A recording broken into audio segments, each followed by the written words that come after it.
1 in 5 Americans have had their online pictures used by others without permission. That's one of the findings from a study by Image Shield, a platform that prevents what it calls image abuse. The incidents involve pictures used for commercial purposes, for identity theft, and catfishing.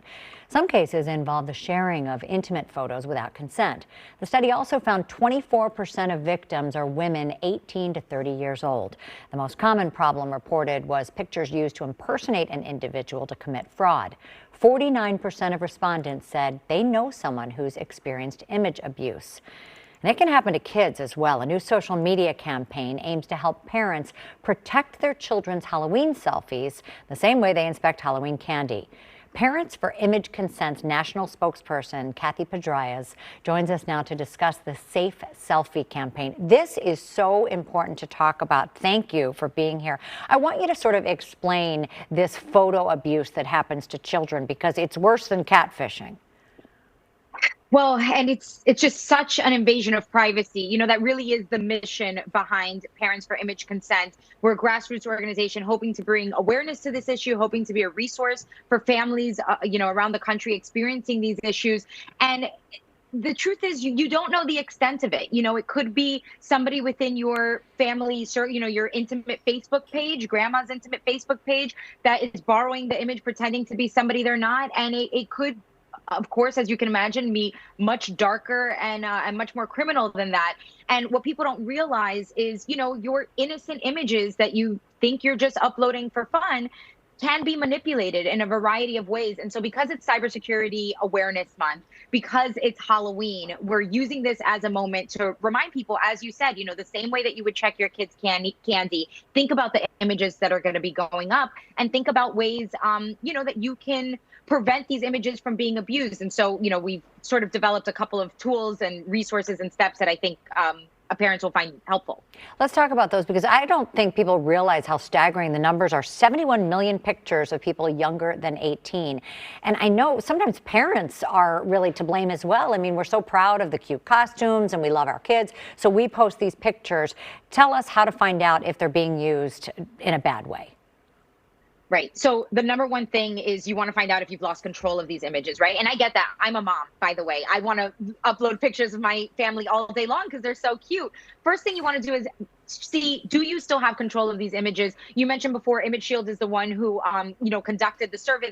They also have a software that'll do this for you. You connect your Instagram account, you connect your Facebook account, and it'll scan everything, automatically let you know, it's popping up here, it's popping up there. Now, it might be popping up on grandma's Facebook page, and maybe you consented to that, and that's okay. But it might also be popping up somewhere else that you didn't consent to. So number one, find out where the images are. Maybe there's nothing, and that's good. Then Number two would be to get those images taken down. So there's different ways to request that. You could do it through the social media websites. You could do it through the website directly. It depends on where the images pop up.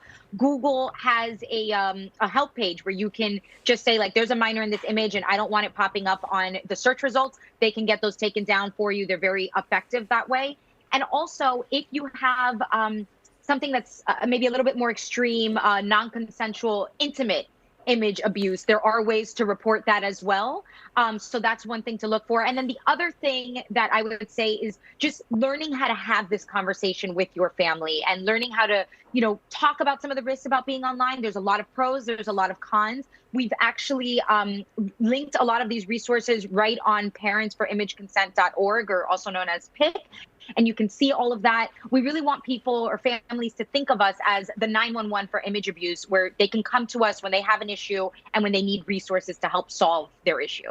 I have a couple of questions. You say talk about this. I know that a number of people would say to parents and grandparents, don't post pictures of my kids.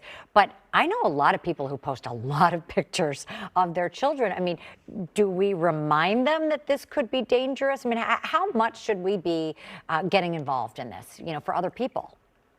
I mean, I think there is a growing movement, I feel, at least in my circles, where people are becoming more aware of this. And so I think there's a couple of ways to go about it. Number one, I think, is normalizing that experience. There's a lot of parents that don't want to post their pictures, and they feel a little bit shunned sometimes when, you know, they raise these concerns. Normalize that it's okay to try to maintain privacy.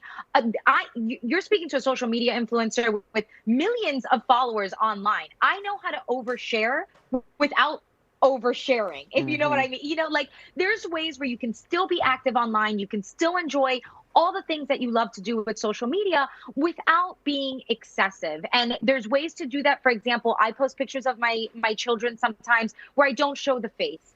You know, I'll show the hands grabbing a little frying pan or whatever. But I will tell you, my images, even that way, have also been abused. Where I had a picture with my son in the nursery. He was just 2 weeks old. You couldn't see his face or anything like that. So it did make me feel a little bit more comfortable. But, you know, I don't know who, some random person on the internet decided to steal this image and others.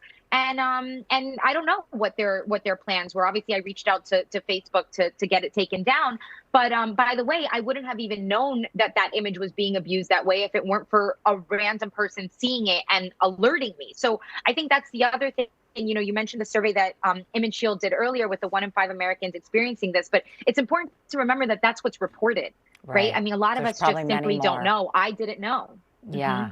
It's so important. Thank you so much for really educating us. And we'll have all the resources so that people can try to figure out if their children's images have been used in a way, and finding ways to report that image abuse. You can check out more at parentsforimageconsent.org. Thank you so much for being here. We'll have all of the information on our website as well, WGNTV.com/midday.